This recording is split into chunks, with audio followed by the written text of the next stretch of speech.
Welcome to the World on Fire podcast. I am your host, as always, Nick Schweitzer.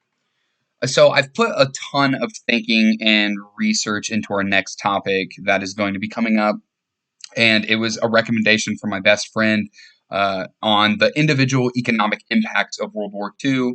So, first and foremost, shout out to my boy Cole. Thank you.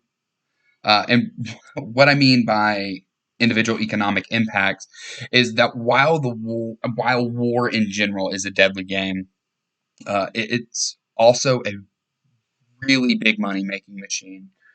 Companies by the thousands in every country across the globe toss aside making items such as dresses, cars, appliances, and furniture, whatever you can name, commodities that someone would want to buy in their home.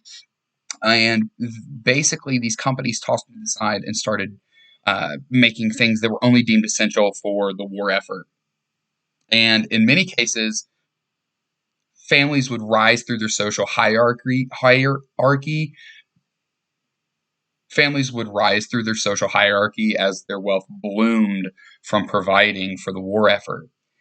However, in some cases, especially in Germany, many would lose everything that they had ever worked for, or that their families had ever worked for.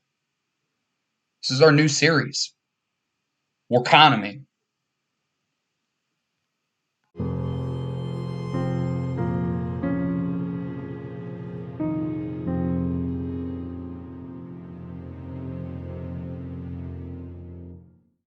Now, before we get into all of that and talk about these economies and these individuals and business owners, I have some incredibly exciting news to share with all of our listeners. I am happy to announce that the World on Fire podcast is partnering up with Lee Wright and his company, The History List. Now, for those of you who have never heard of this company, and you're a history lover, and especially an American history lover, you're missing out. Now, Lee started History List in 2011 as a directory for history-related exhibits and events. 2014, Lee created History Camp that is now hosted every August for an in-person discussion and teachings near the Boston area. And by 2016, he opened his storefront with his now famous History Nerd design. Since then, his company has exploded into one of the finest caterers to the history community, spanning across dozens of different historical moments, wars, leaders, you name it. From interviews with authors such as Damian Lewis, James Conroy, and Patricia Posner, and my favorite thing is that in 2019, Lee launched The Pursuit of History, a nonprofit to help original history camp both in person and digitally. I am telling you guys, this company is flat out amazing. The products are fantastic, and we know the proceeds go to a cause that we all deeply care about. So make sure you head on over to the store today, grab their new 80th anniversary D-Day shirt, or grab a History Nerd sticker to throw on your car. I absolutely love watching the interviews from History Camp, and with a little surfing, you're bound to find a good rabbit hole to spend hours in. Link to the website, store, and upcoming interviews will be linked in the show notes. Thank you again, Lee, and for all the folks at History List for the great partnership.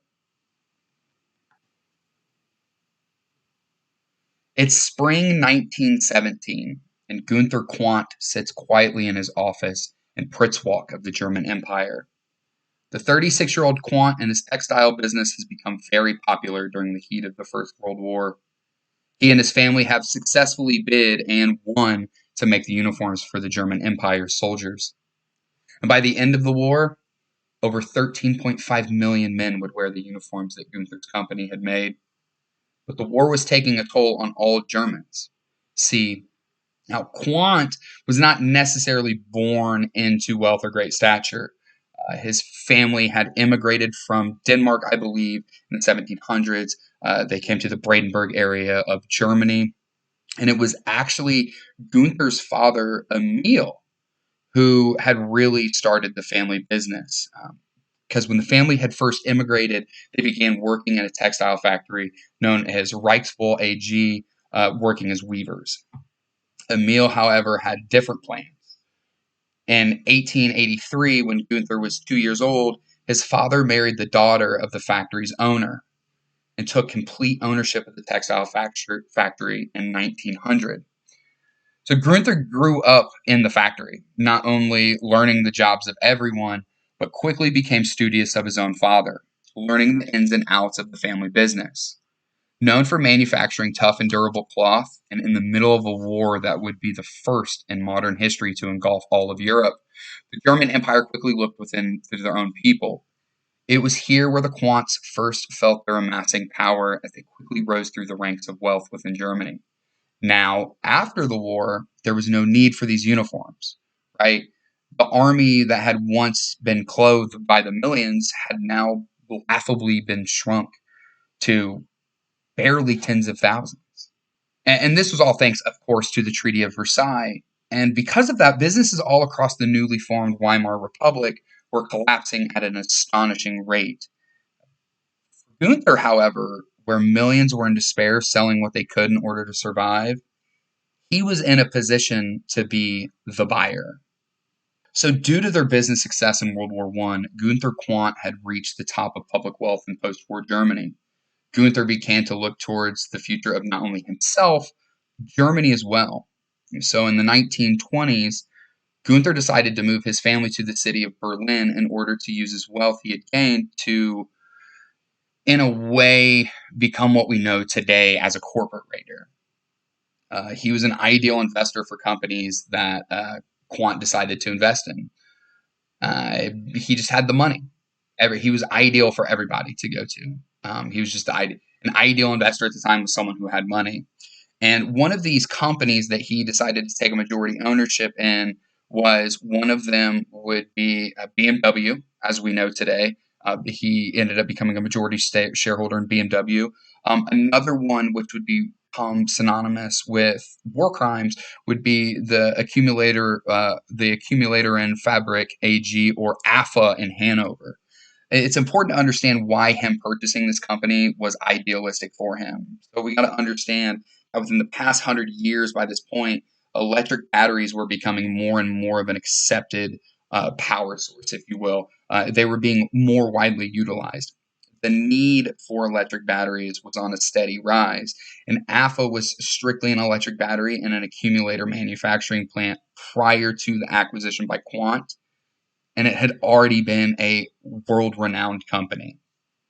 Quick little side note on this: that company, AFA, is still in business today. Gunther and the Quandt family would later change the name to what we know now as Varda. So, in 1929, Quandt would also acquire an arms and munitions manufacturing company, Deutsche Waffen- und Munitionsfabrik, or the DWM. Now, this business, however, was not as easy as AFA to continue during the interwar period. The reason behind that is DWM produced machine guns and ammunition, and not only was Germany's economy crippled, as we discussed earlier, their military had been shrunk and totally disarmed. So there's no more need for producing machine guns. Them as a country could no longer produce weapons to prepare themselves for war. Business would be halted unless they went through foundational changes, which they would do multiple times leading up to the Nazis' rise of power. Uh, so by 1930, Gunther Quandt had went from just a textile giant from the First World War to a global powerhouse. So one thing that we haven't discussed yet is Gunther's personal life. We haven't discussed any really. So he's obviously got this family, but who's in this family? And he was the type of man that was very dedicated to work. He was dedicated to work to a point to where the family was always kind of a second thought. He could always revert back to his first love, which was his business. And he tended to always go back to that and attempting to expand and grow. However, in 1908, his soon-to-be wife, Anthony Ewald, or Tony, gave birth to their first son, Helmut. He would unfortunately die at the age of 19 in 1927 after a brief fight with appendicitis. His wife would also give birth to their second child, Herbert, but it was not until 1913 when Gunther and Tony would officially get married. However, this marriage would tragically be short-lived, as Tony would be a victim of the Spanish flu epidemic in Europe. She died in 1918. Gunther would be heartbroken and would again turn immediately back to his business, focusing on what he could do to continue building his business empire. So, as we said earlier, he's in Berlin. He's in the industrial capital of Germany, and he's on a train. And 2 years after his wife dies, he's on a train in Berlin, and he catches the eye of a 19-year-old Magda Reichel. And at this point in his life, Gunther is twice Magda's age. However, he quickly woos the young German, and in 1921, they would not only get married, but they would also introduce their only child, a son named Harold. Gunther would quickly go back to his work again, and continue building that empire, simply because that was his true love. Magda grew rather quickly tired of this, as Gunther was spending minimal time with not only just her, but the children, and focusing so much on his business. Their marriage would fail in 1929 after Gunther discovered that Magda was having an affair, and that would be the last time that Gunther Quandt would get married. So, all right, let me bring this all together. You're probably wondering why I just went on this big spiel about his family, and that's all going to tie back up together. So, basically, since World War One, he gets married. Obviously, we know he has 2 kids with her by the start of World War One. Becomes one of the wealthiest German families. His wife dies. He moves to Berlin. He gets remarried, has an additional son. In this time span, he purchases 2 global companies, and then his second marriage fails. And all of this takes place before 1930. So by this time, Gunther is not an average citizen. He is a very well-known and very prominent member of German society. And of course, as we all are, if you're a student of the Second World War's history, we all know that Adolf Hitler and the Nazis officially rose to power in Germany it wasn't just like he just, won one election, was like, we're going to change this, we're going to reface this. It went through a series of steps. The first was being that Adolf Hitler was chosen as the Chancellor of Germany in January 1933. Then the Reichstag filled with Nazi party members. They would all collectively get together and pass the Enabling Act. And by 1934, Hitler no longer had an opposition and rose as the sole leader in Germany. Now, once Nazi Germany got back into power, they immediately started rearming. And because of this, Gunther Quandt was in a phenomenal position to profit from it. There was something else outside of Quandt's financial prowess that put him ahead of everybody else. Remember a couple minutes ago when we were talking about his second wife he had the son with, and she left him? 2 years after Magda and Gunther's separation, what will you? She married the one Dr. Joseph Goebbels. And Adolf Hitler was the best man at their wedding. Not only was Gunther powerful in his own right, but he now had a direct connection to the highest circles of Nazi Germany. Gunther himself would choose to join the Nazi Party after Hitler was elected in 1933. So after his wife gets remarried, or his ex-wife gets remarried, he still joins the party, knowing that Hitler was the best man at her wedding. So anyway, as I was saying, that once rearmament began en masse starting in 1933, Gunther's factories were equipped and ready to meet the multitude of needs the Third Reich had. His AFA plant, their production of accumulators and batteries would quite literally drive the Nazi war machine, and the DWM was producing weapons to literally fight for Germany. One of these weapons being the infamous and much sought after Luger. 6 years before the war had officially started, Gunther Quandt had positioned himself to profit immensely from the impending future. He would. As the Nazi war machine grew, so did the need for more weapons, batteries, accumulators, and ammunition. Gunther chose to grow as well with it, expanding his industrial empire to the front and not becoming just the biggest industrialist in Germany, but he was officially the richest. It is impossible to go unnoticed by your government when you are the most powerful businessman in your country. It is even harder to go unnoticed and favored when you were a card-carrying member for the Nazis. Your son's stepfather is the minister of propaganda and Adolf Hitler's closest confidant. And now that you own the factories that are supplying their machines, their war effort, and what they are trying to accomplish en masse. So it didn't take Hitler very long to reward Gunther and elevate his power a little bit more. In 1937, Hitler gave him the distinct title of being the leader of armament economy. So between him rising to this power and the beginning of World War II on September 1st, 1939, his business empire had grown beyond what he could have ever imagined just a short 20 years prior. But there is a new horizon for Gunther Quandt that he sees a profitability from, and that is the Aryanization of Nazi Germany. For his factories, the issue was not getting the materials or producing them. He simply just did not have the manpower. We got to remember that the men who avoided military service up to 1939 in Germany were working in these factories all across the nation. And with him being the largest industrialist, they were most likely working for him in some capacity. And once all able-bodied men were pulled into military service, he was in desperate need of a workforce. And this is where Gunther Quandt and many industrialists in Nazi Germany made a decision that would change them from being bystanders to participants.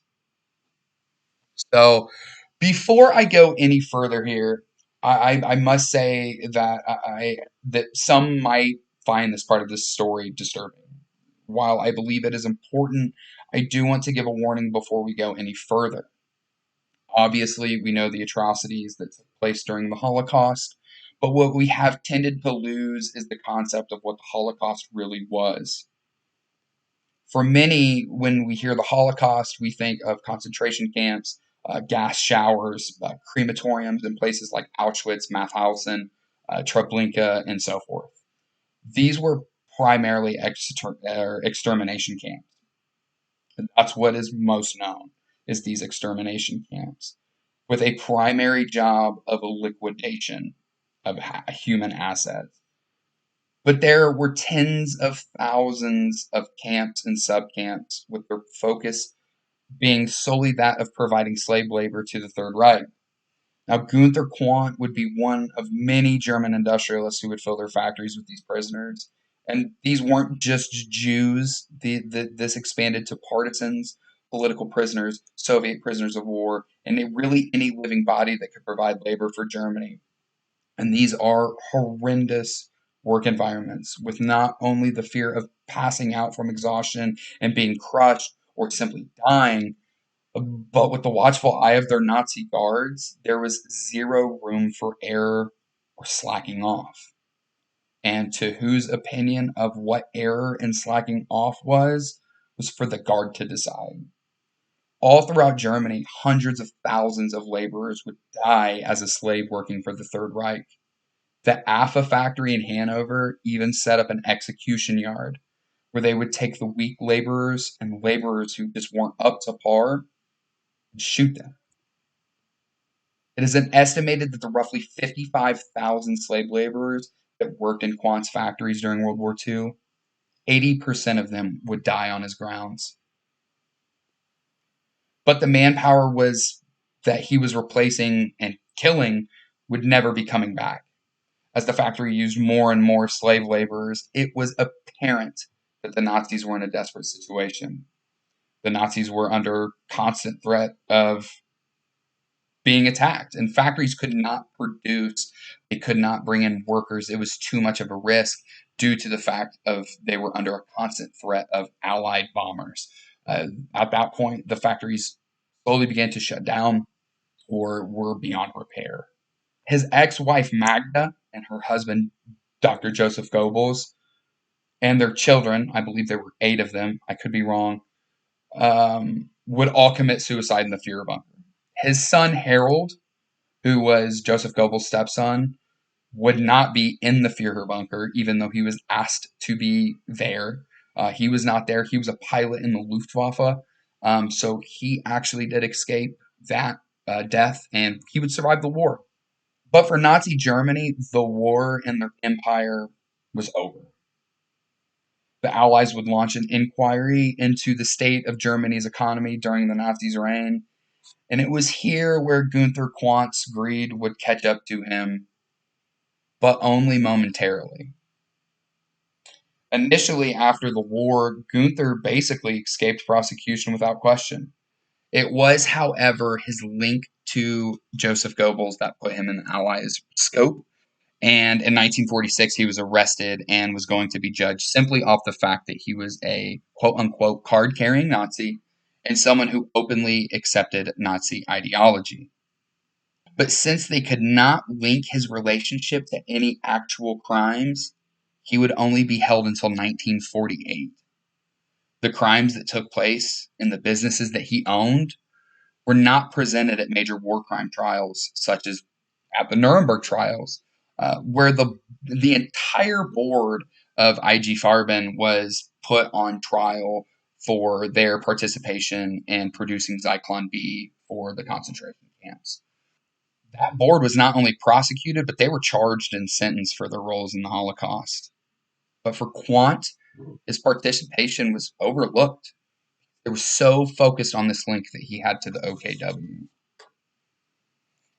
After 1948, Gunther rose to power again. And again, he became the wealthiest German. His past was so overlooked that Gunther was even able to re-engage his board members on multiple international German firms. By the end of the war, it had barely caused him any trouble. He was basically scot-free within 2 years, 3 years of the war ending. He would be let loose like nothing had ever happened. Even both of his sons would end up running AFA for many years after World War II. However, his fortune would in fact run out. And while on vacation in Cairo, Egypt in 1954, Gunther Quandt died unexpectedly at the age of 73, leaving behind his fortune to both of his sons, which would create the foundation for the Quandt dynasty as we know it today. The Quandt family is still incredibly wealthy and is an incredibly powerful family, not just Germany, but in Europe. And in 2007, the family came forward to announce that they would be officially working with a historian to truly learn the extent of Gunther Quandt's participation with Nazi war crimes. And it was here that the family and the world would learn of the horrible truth behind the industrial might that once was. 2 world wars had made Gunther Quandt incredibly rich. His role in the Nazi war machine exacerbated his power and wealth tenfold, making him one of the wealthiest and most powerful industrialists in the world.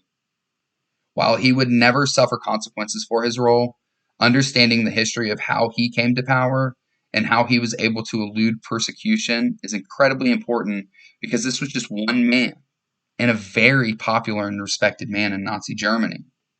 So it raises the question of how many others escaped. Thank you all so much for listening. I know this is not a normal series that we do, but my best friend insisted, and I think he makes a fair point. It's just important as fighting as itself. So, Cole, thank you again, bub. In our next episode, we will be looking at another German family, but this time it is that of the Strauss family, a predominant and wealthy Jewish German family that would be exterminated down to only one surviving member. Currently, we are well over 1,100 listeners and on our way to 2,000, so I seriously cannot thank you all enough. Make sure you go check out the history list, get yourself a shirt or 3, listen to a great interview by some fantastic historians, and if you're really feeling frisky, see if there's a history fan close to you. Make sure you check us out on Facebook, X, Instagram. Make sure you leave a like and review as we're always trying to reach as many history-loving people as possible. Thank you all again, and I'll see you in 2 weeks. Peace.